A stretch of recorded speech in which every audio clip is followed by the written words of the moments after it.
Stanislas Delarmina, bonjour. Bonjour. Merci d'être avec nous aujourd'hui. Vous êtes de Bretagne, vous avez 75 ans. Vous vous êtes lancé depuis février 2020 dans un pèlerinage autour de l'écologie intégrale sur les chemins Mario.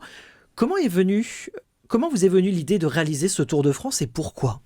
Eh bien, en quelque sorte, c'est plus qu'un pèlerinage, c'est une retraite itinérante. C'est-à-dire que dans le mot retraite, il y a le côté spirituel. Et de ce côté-là, c'est les étapes Maria de toutes les apparitions de la Sainte Vierge.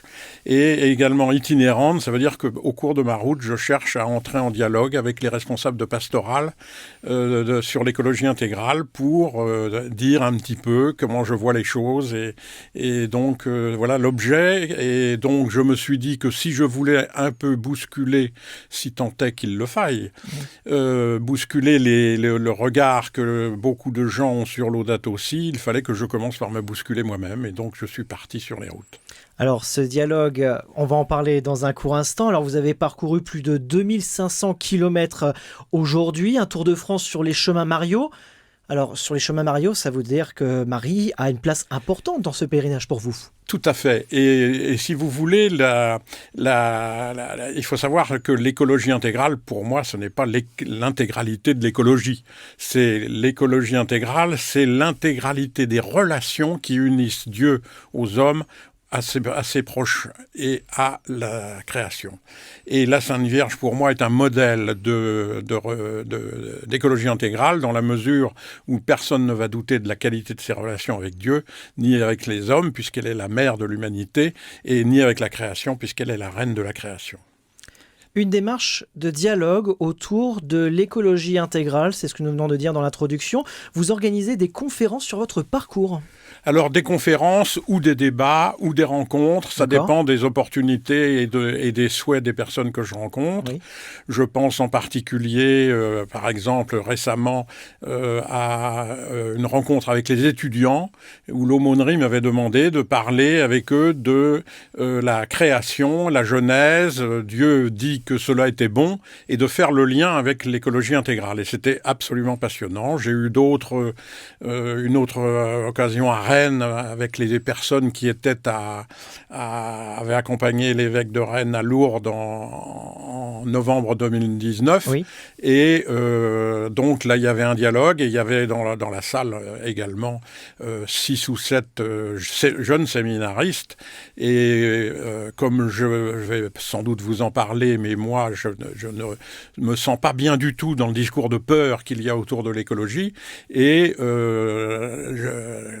j'ai montré à quel point il fallait plutôt commencer nos conférences par « Soyons dans la joie ». Là, j'ai sous les yeux l'accroche publicitaire de RCF, « La joie se partage ». Oui. Mais qu'attend-on pour dire dans nos conférences de pastorale écologique « Soyons dans la joie » au lieu de dire qu'il y a des catastrophes à venir, etc. Et je me suis rendu compte à quel point à Rennes, les jeunes étaient heureux de m'entendre et disaient « Mais qu'est-ce qu'on respire à entendre quelqu'un qui fuit le discours de peur ?» Oui.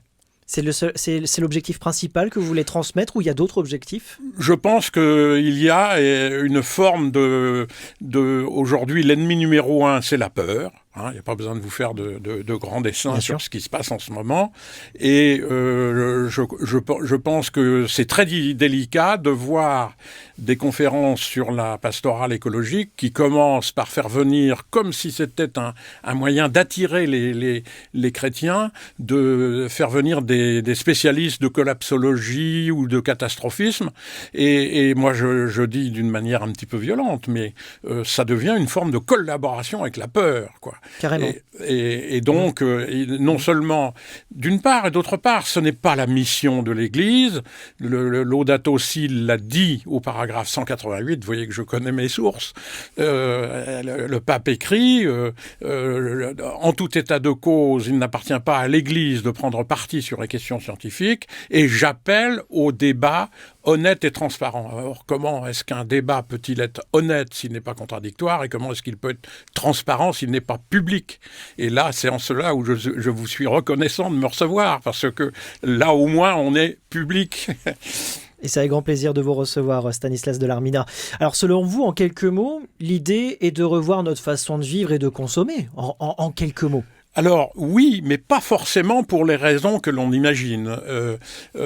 J'ai eu dans mes débuts de retraite un cours de bioéthique qui était organisé par Fabrice Adjadj, qui est le grand philosophe qui est spécialiste de la mort. Et il expliquait ce que c'est qu'une culture de mort. Et j'avais été très impressionné quand il disait finalement est culture de mort tout ce qui nous fait oublier que nous sommes mortels. Et d'une certaine manière, consommons, et pendant que je consomme, j'oublie que je suis mortel. En cela, la consommation fait d'énormes dégâts dans la personne que je suis, et j'en suis victime comme tout le monde, comme vous et moi. Et donc, mais ce n'est pas pour moi, donc il faut changer nos formes de consommation, mais pas du tout pour sauver la planète. Je n'y crois pas une seconde. D'ailleurs, j'ai dit un jour à un évêque, je lui ai dit, vous savez, il va falloir changer de discours dans l'Église, parce que la frugalité par précaution, je n'en crois pas un mot.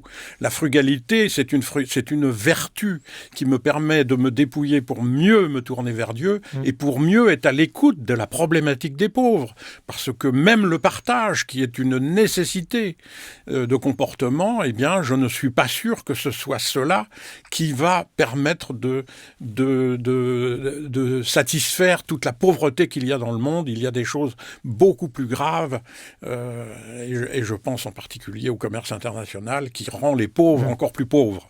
Stanislas Delarminat, vous réalisez donc des milliers de kilomètres à pied afin de prendre conscience de l'état de la planète, mais aussi de rencontrer, on vient de le dire, de rencontrer, d'échanger, mais aussi de partager. Ce pèlerinage n'est pas encore terminé, mais pour vous, quels sont les souvenirs ou les choses que vous retenez jusqu'à présent ? J'aurais envie de dire, il y a deux choses. D'abord, il y a les souvenirs de méditation de la parole de l'Évangile tous les jours. C'est étonnant de voir que tous les jours, il y a quelque chose qui nous est destiné. Je pense que beaucoup de vos auditeurs doivent en faire l'expérience. Chaque jour, il y a quelque chose pour moi et pour chacun de vos auditeurs. Et sur la route, j'ai eu des occasions étonnantes, par exemple, de trouver un jour l'Évangile sur l'indissolubilité du mariage. Alors on se dit, qu'est-ce que ça vient faire dans l'écologie ? Et je lis sur mon petit portable un commentaire du cardinal Cantalamessa qui dit, vous savez, les écologistes ont bien raison de parler du raccommodage créatif. Vous savez, pour ceux qui ne connaissent pas le jargon, c'est mettre une rustine rouge sur votre blue jean bleu quand il est percé. Eh bien, il disait, il faut appliquer les règles du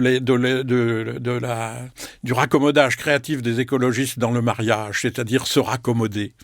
Donc vous voyez que l'écologie, quand on veut bien écouter, il y a des souvenirs formidables dans la parole quotidienne. Et puis les rencontres multiples que j'ai.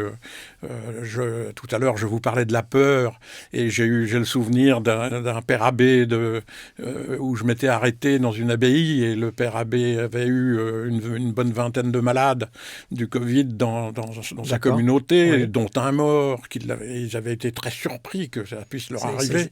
Et ils ont fait une réunion de chapitre, et ils ont dit « Mais nous avons vécu cela dans la joie ». Et c'était pour eux le prix à payer de rester ouvert et de laisser la possibilité à tout le monde de venir se confesser tous les jours. Et ils ont vécu cela dans la joie. Donc là, vraiment, j'en ai tiré un bel exemple là, que l'antidote de la peur, c'est la joie.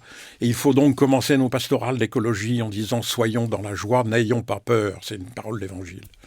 En quelques secondes, Stanislas Delarminat, on le disait, des rencontres exceptionnelles, le tout dans un esprit de joie, mais aussi un esprit fraternel. C'est un moment important pour vous.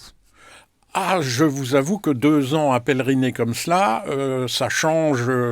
D'abord, ça donne beaucoup d'humilité. Plus j'avance, moins j'ai le souci de bousculer l'Église. Comme m'a dit un jour un moine également, ne vous prenez pas pour Sainte Catherine de Sienne, vous n'avez pas vocation mais commencez donc par vous convertir vous-même. Donc à force de marcher, ça donne beaucoup d'humilité. Un autre évêque m'a dit continuez votre démarche, mais ne vous inquiétez pas, vous ne verrez pas les fruits de votre vivant. Vous savez, tout cela donne beaucoup d'humilité, et les souffrances physiques qui accompagnent la marche également.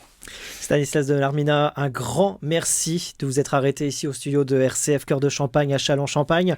On peut vous retrouver sur un site internet ? Un site internet qui s'appelle lesdeuxailes.com, 2 en chiffres, tout attaché. Les deux ailes, c'est foi et raison, sont les deux ailes qui permettent à l'esprit humain de s'élever vers la contemplation de la vérité. C'est la première phrase de l'encyclique de Jean-Paul II, foi et raison.